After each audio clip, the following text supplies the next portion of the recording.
Penguin Random House Audio presents The Sparsholt Affair by Alan Hollinghurst.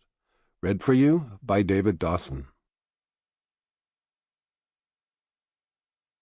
Part 1. A New Man.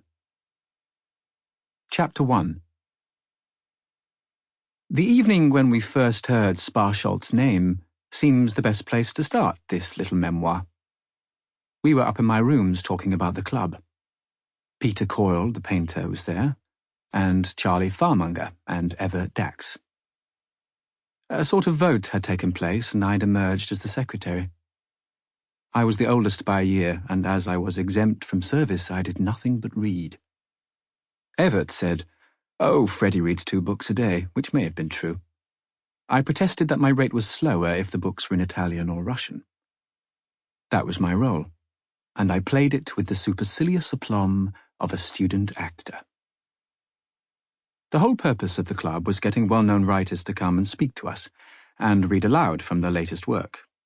We offered them a decent dinner, in those days a risky promise, and after dinner a panelled room packed full of keen young readers, a provision we were rather more certain of. When the bombing began, people wanted to know what the writers were thinking. Now Charlie suggested Orwell, and 1 or 2 names we had failed to net last year did the rounds again. Might Stephen Spender come, or Rebecca West? Nancy Kent was already lined up to talk to us about Spain. Evert, in his impractical way, mentioned Auden, who was in New York and unlikely to return while the war was on. "Good riddance, too," said Charlie. It was Peter who said, surely knowing how Evert was hoping he wouldn't, "Well, why don't we get Dax to ask Victor?" The world knew Evert's father as A.V. Dax, but we claimed this vicarious intimacy. Evert had already slipped away towards the window and stood there peering into the quad. There was always some tension between him and Peter, who liked to provoke and even embarrass his friends. "Oh, I'm not sure about that," said Evert over his shoulder. "Things are rather difficult at present." "Well, so they are for everyone," said Charlie. Evert politely agreed with this, though his parents remained in London, where a bomb had brought down the church at the end of their street a few nights before. He said rather wildly, "I just worry that no one would turn up." "Oh, they'd turn up all right," said Charlie with an odd smile. Evert looked round. He appealed to me. "I mean, what do you make of it, the new one?"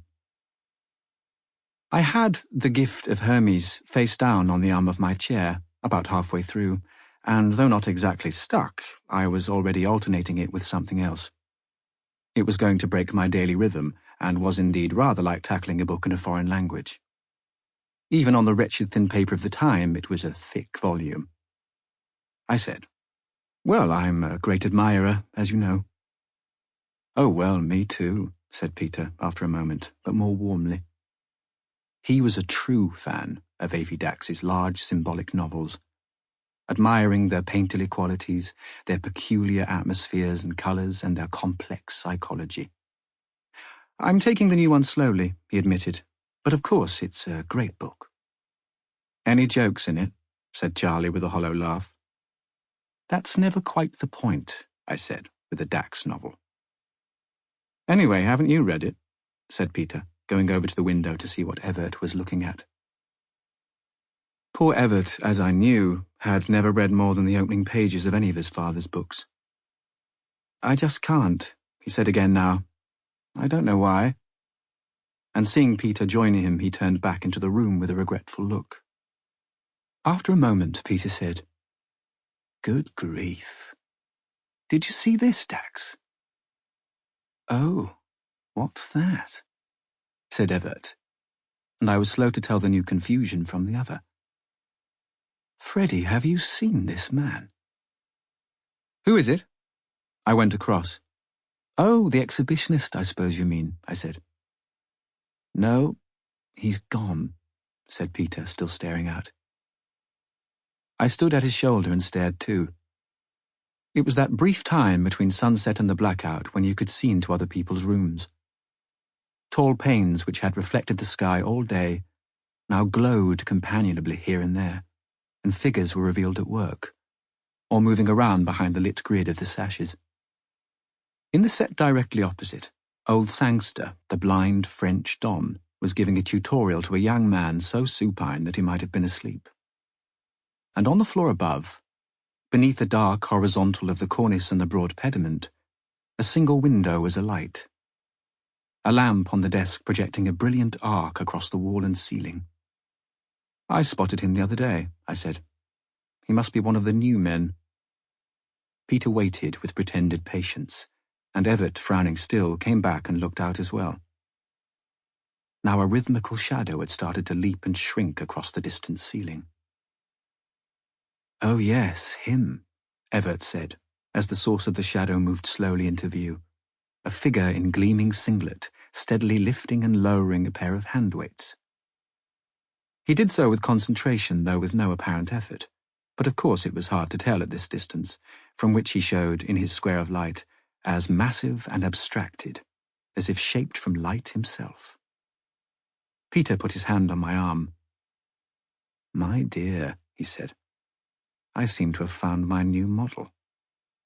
At which Evert made a little gasp, and looked at him furiously for a second. "Well, you'd better get a move on," I said, "since these days new men left as quickly and unnoticed as they came." "Even you must admire that glorious head, like a Roman gladiator, Freddy," said Peter. "And those powerful shoulders. Do you see the blue veins standing in the upper arms?" "Not without my telescope," I said. I went to fill the kettle from the tap on the landing and found Jill Darrow coming up the stairs. She was late for the meeting at which she might have liked to vote herself. I was very glad to see her, but the atmosphere, which had taken on a hint of deviancy, rather changed when she came into the room. She hadn't had the benefit of 10 years in a boys' boarding school, with all its ingrained depravities. I doubt she'd ever even seen a naked man. Charlie said, "Ah, Darrow," and half stood up, then dropped back into his chair with an informality that might or might not have been flattering. "We want Dax to ask his father," he said, as she removed her coat and took in who was there. I set about making the tea. "Oh, I see," said Jill. There was a natural uncertainty in Evert's presence as to what could be said about Evert Dax. At the window, Evert himself seemed not to know she had come in. He and Peter stood staring up at the room opposite. Their backs were expressive. Peter, smaller, hair thick and temperamental, in the patched tweed jacket which always gave off dim chemical odours from the studio. Evert, neat and hesitant, a strictly raised boy in an unusually good suit who seemed to gaze at pleasure as at the far bank of a river. "What are you two staring at?" Jill said. "You mustn't look," said Peter, turning and grinning at her. At which she went straight to the window, myself close behind. The gladiator was still in view, though now with his back turned and doing something with a piece of rope. I was almost relieved to see that the scouts had started their rounds. At one window and then the next, a small black-coated figure appeared and reached up to close the shutters and removed all signs of life. Across the way, the scout came into Sangster's room, half hidden by the oblong screen he carried through into the bedroom, and after a minute reappeared, edged round the two occupants and, kneeling on the window seat, gazed out for a curious few seconds before pulling the tall shutters to. By dinner time, the great stone buildings would be lightless as ruins. "Ah, Phil," said Charlie. Behind us, my own scout had come in to do the same for us. I said sternly, "Do you know who this fellow is, Phil?"